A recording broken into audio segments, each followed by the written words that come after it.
Rethinking patriotism, a look at how Gen Zers are becoming more patriotic at the same time reshaping America under President Donald Trump's leadership. Joining us now is campus reform reporter Emily Sturge. Thank you so much for joining us. We're always happy to hear from young people because, you are the future technically. So let's talk about Donald Trump and this renewed sense of patriotism.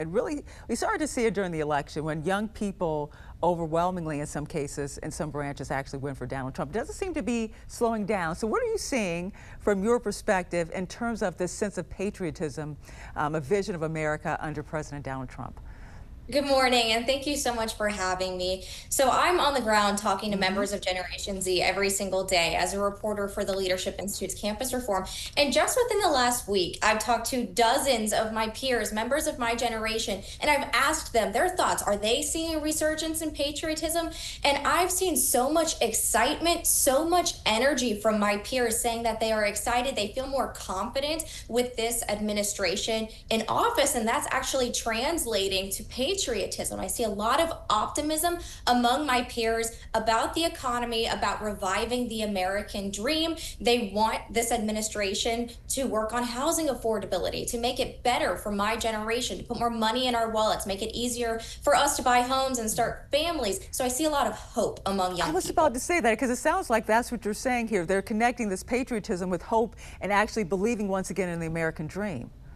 Absolutely, that's what's happening here. And a CBS poll from earlier this year surveyed all of the generations and found that out of everybody, it was actually young people. It was actually Generation Z who had the most optimism in this administration. Gen Z is very hopeful. 67% of 18 to 29-year-olds said that they had hope under this administration when it comes to things like the economy and making that American dream more affordable. You talk about that CBS poll. I think there was a Daily Mail poll that came out as well, basically saying that it came out in March that found that sky-high approval ratings for Trump around 56% for people ages 18 to 29. And what was so interesting about that poll is that it was actually higher than it was like 2 weeks prior. So it was actually gaining speed. Why do you think that is? It seems to be growing. Is that what you're saying? Is that what you're hearing from folks?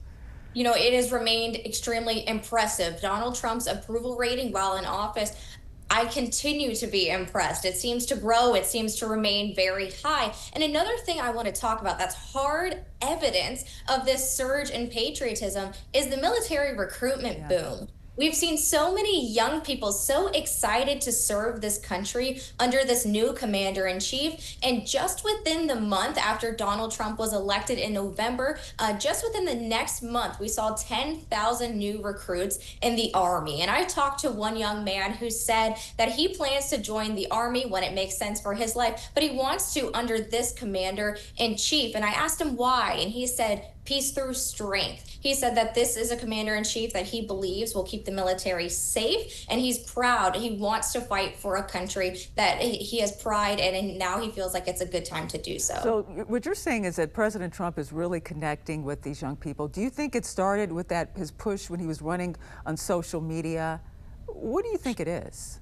Certainly. I think President Trump's initiatives, the new media initiative of his team, going to McDonald's, serving Americans, going to UFC fights, driving that garbage truck, all of those iconic campaign moments really went viral on social media. And young people like myself, we had a lot of fun. We enjoyed seeing the president go out and talk to the American people and go out into those spaces around the country. It made us excited. It was like the national news on social media that many young people were talking about were those iconic social media moments. And I think that way the president was really able to resonate with young people. Well, we have run out of time, but thank you so much, Campus Reform reporter Emily Sturge. Thank you, and have a good 4th of July.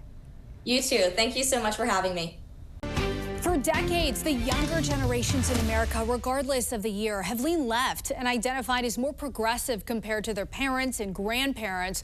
But there's been a noticeable shift in recent years. Emma Withrow from the Fact Check team joining us now to discuss. And I know you dug into some new data from Yale's youth poll. What did you find? So Yale, they surveyed about 4,000 registered voters. 2,000 of them were between 18 to 29-year-olds, so younger and older members of Generation Z. Now, when they asked whether these voters voters were going to vote Democrat or Republican in the midterms, voters aged 22 to 29, they favored Democrats by 6.4 points. But then the younger Gen Z voters who were 18 to 21 years old, they favored Republicans by 11.7 points. So even though they're pretty close in age, all part of Generation Z, obviously their political ideologies are pretty different. Yep. Did researchers draw any conclusions as to why the younger generation of voters, lean further right compared to their older counterparts? Yeah, I didn't find any conclusions drawn, at least within the Yale survey, but Axios spoke to a youth political analyst who explained, a possible connection. She said a lot of it has to do with when and how younger Generation Z voters grew up. So they spent their teen years during COVID lockdowns. Obviously, that shaped how they see the government and authority.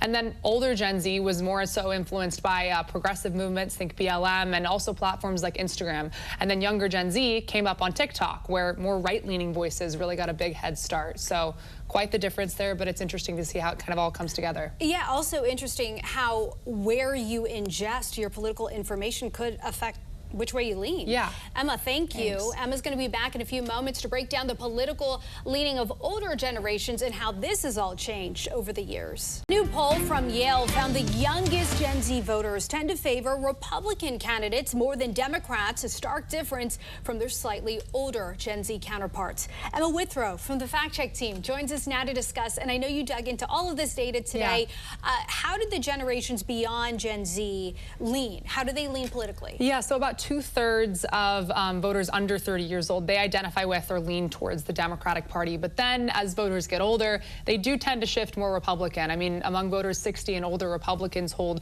a pretty clear advantage with like 53% identifying with the GOP compared to 43% of Democrats, all according to the Pew Research Center. So. The generational divide, I mean, that's obviously changed over time, but it definitely seems more stark these days. I know everything seems to be getting more polarizing. So back in the late 90s, I found there really wasn't much of a difference between younger and older voters in terms of party affiliation. You can see the graphs on your screen there. But then over the past couple of decades, the divide's really become more pronounced, with each younger generation leaning more Democratic than last. Until recently, obviously, with younger Gen Z voters who are overwhelmingly more likely to vote for Republicans than Democrats. So I guess it just depends on the climate, on what's going on in the country, and obviously, everywhere abroad, regardless. Yeah, we'll see if it sticks or shifts. Emma, thank you very much. And for more on this Fact Check team topic, including links to their sources, scan the QR code or visit thenationaldesk.com.